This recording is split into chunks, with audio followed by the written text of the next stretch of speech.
ಪದ್ಯ ಭಾಗ 1. ಗಿಡ ಮರ. ಸತ್ಯಾನಂದ ಪಾತ್ರೋಟ.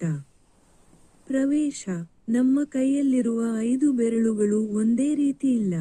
ಪ್ರತಿಯೊಂದು ಬೆರಳನ್ನು ಅದರದೇ ಆದ ಕಾರ್ಯಗಳಿಗೆ ನಾವು ಬಳಸುತ್ತೇವೆ. ಏನನ್ನಾದರೂ ಹಿಡಿಯಬೇಕಾದರೆ 5 ಬೆರಳುಗಳನ್ನು ಒಟ್ಟಾಗಿ ಬಳಸುತ್ತೇವೆ. ಬೆರಳಿನ ಆಕಾರ, ಸ್ವರೂಪ ನಮ್ಮ ಗಮನಕ್ಕೆ ಬರುವುದಿಲ್ಲ. ಒಂದು ಮರ ಕಾಯನ್ನು, ಹಣ್ಣನ್ನು, ನೆರಳನ್ನು ನೀಡಬಹುದು. ಹಾಗೆಯೇ ಹಲವು ಹಕ್ಕಿಗಳು ಗೂಡು ಕಟ್ಟಲು ಅವಕಾಶ ಮಾಡಬಲ್ಲುದು.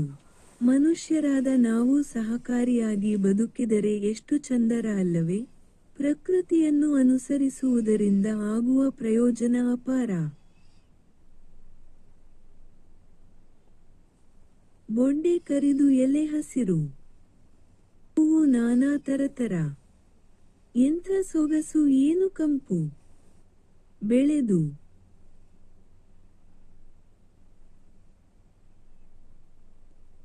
ಬೊಂಡೆ ಕರಿದು ಎಲೆ ಹಸಿರು. ಹೂವು ನಾನಾ ತರತರ.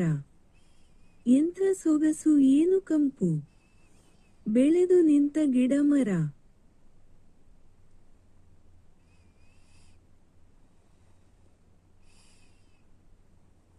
ಯಾರೇ ಬಂದು ಏನೇ ಮಾಡಲಿ ಎಲ್ಲದಕ್ಕೂ ದಿವ್ಯ ಮೌನ ರೆಂಬೆ ಕೊಂಬೆ ಚಿಗುರುವಲ್ಲಿ ಕಡಲುಕ್ಕುವ ಚೇತನ. ಯಾರೇ ಬಂದು ಏನೇ ಮಾಡಲಿ ಎಲ್ಲದಕ್ಕೂ ದಿವ್ಯ ಮೌನ ರೆಂಬೆ ಕೊಂಬೆ ಚಿಗುರುವಲ್ಲಿ ಕಡಲುಕ್ಕುವ ಚೇತನ.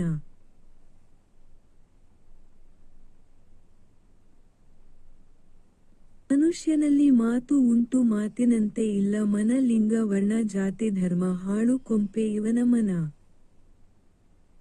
ಮನುಷ್ಯನಲ್ಲಿ ಮಾತು ಉಂಟು ಮಾತಿನಂತೆ ಇಲ್ಲ ಮನ ಲಿಂಗ ವರ್ಣ ಜಾತಿ ಧರ್ಮ ಹಾಳು ಕೊಂಪೆ ಇವನ ಮನ.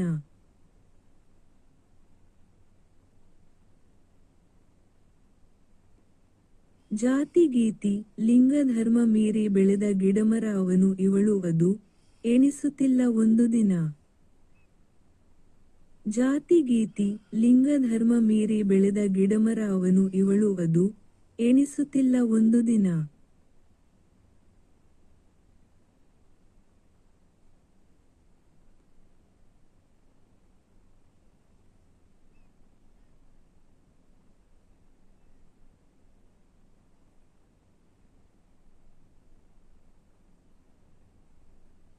ಬೊಂಡೆ ಕರಿದು ಎಲೆ ಹಸಿರು ಬ್ಯಾಕ್ ಕೋಟ್ ಹೂವು ನಾನಾ ತರತರ ಬಿಸಿಲು ಮಳೆ. ಬೊಂಡೆ ಕರಿದು ಎಲೆ ಹಸಿರು ಬ್ಯಾಕ್ ಕೋಟ್ ಹೂವು ನಾನಾ ತರತರ ಬಿಸಿಲು ಮಳೆ. ಕ್ಷೇತ್ರ. ಸಾಮರ್ಥ್ಯ. ನಾಟಕ, ಪ್ರಬಂಧ, ಪ್ರಹಸನ ಇವುಗಳನ್ನು ಆಲಿಸಿ ಅರ್ಥ ಮಾಡಿಕೊಳ್ಳುವುದು. ಆಶಯ, ಪ್ರಕೃತಿಯಲ್ಲಿ ಬಣ್ಣ, ಹಲವು ಆಕಾರ, ಹಲವು ಸ್ವರೂಪದ ಗಿಡ ಮರಗಳಿವೆ. ಮನುಷ್ಯನು ಪ್ರಕೃತಿಯ ಒಂದು ಭಾಗ. ಮನುಷ್ಯರಲ್ಲಿಯೂ ಹಲವು ಬಗೆಯ ಜನರಿದ್ದಾರೆ. ಬೇರೆ ಬೇರೆ ಧರ್ಮ, ಆಚಾರ ವಿಚಾರಗಳನ್ನು ಅನುಸರಿಸುವವರಿದ್ದಾರೆ. ಆದರೆ ಗಿಡಮರಗಳಲ್ಲಿಲ್ಲದ ಭೇದ ಭಾವ ಮನುಷ್ಯರಲ್ಲಿದೆ. ಇದು ಅಗತ್ಯವಿಲ್ಲ. ಭೇದ ಭಾವವಿಲ್ಲದೆ ಗಿಡಮರಗಳಂತೆ ಪರರಿಗೆ ಉಪಕಾರಿಗಳಾಗಿ ಬೆಳೆದರೆ ಮನುಷ್ಯನ ಬದುಕು ಸಾರ್ಥಕವಾಗುತ್ತದೆ.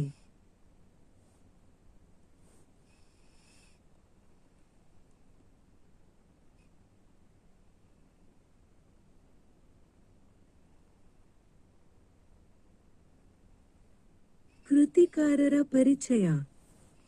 ಡಾ. ಸತ್ಯಾನಂದ ಪಾತ್ರೋಟ ಬಾಗಲಕೋಟೆಯಲ್ಲಿ ಜನಿಸಿದರು. ಕನ್ನಡದಲ್ಲಿ ಎಂ.ಎ. ಪಿ.ಎಚ್.ಡಿ. ಪದವಿ ಪಡೆದಿರುವ ಇವರು ಬಾಗಲಕೋಟೆಯ ಎಸ್. ಬಿ. ಪಾಟೀಲ ಸಂಯುಕ್ತ ಪದವಿ ಪೂರ್ವ ಕಾಲೇಜಿನಲ್ಲಿ ಅಧ್ಯಾಪಕರಾಗಿದ್ದಾರೆ. ಇವರು ಕರಿನೆಲದ ಕಲೆಗಳು, ಜಾಜಿ ಮಲ್ಲಿಗೆ, ಕಲ್ಲಿಗೂ ಗೊತ್ತಿರುವ ಕಥೆ, ಕರಿಯ ಕಟ್ಟಿದ ಕವನ, ನನ್ನ ಕನಸಿನ ಹುಡುಗಿ, ನದಿಗೊಂದು ಕನಸು ಮತ್ತು ಅವಳು ಎಂಬ ಕವನ ಸಂಕಲನಗಳನ್ನು ನಮಗ ಯಾರು ಇಲ್ಲೋ ಯಪ್ಪಾ ಸಾಕ್ಷಿ, ಮತ್ತೊಬ್ಬ ಏಕಲವ್ಯ ಎಂಬ ನಾಟಕಗಳನ್ನು ಒಂದಿಷ್ಟು ಕ್ಷಣಗಳು ಎಂಬ ಪ್ರಬಂಧ ಸಂಕಲನವನ್ನು ಪ್ರಕಟಿಸಿರುತ್ತಾರೆ. ಎದೆಯ ಮಾತು ಎಂಬುದು ಇವರ ಕಾವ್ಯದ ಧ್ವನಿಸುರುಳಿ. ಕರ್ನಾಟಕ ಸರಕಾರ ಇವರಿಗೆ ರಾಜ್ಯೋತ್ಸವ ಪ್ರಶಸ್ತಿ ನೀಡಿ ಇವರನ್ನು ಪುರಸ್ಕರಿಸಿದೆ. ಗಿಡಮರ ಎಂಬ ಈ ಕವನವನ್ನು ಅವರ ಕರಿಯ ಕವನ ಸಂಕಲನದಿಂದ ಆರಿಸಲಾಗಿದೆ.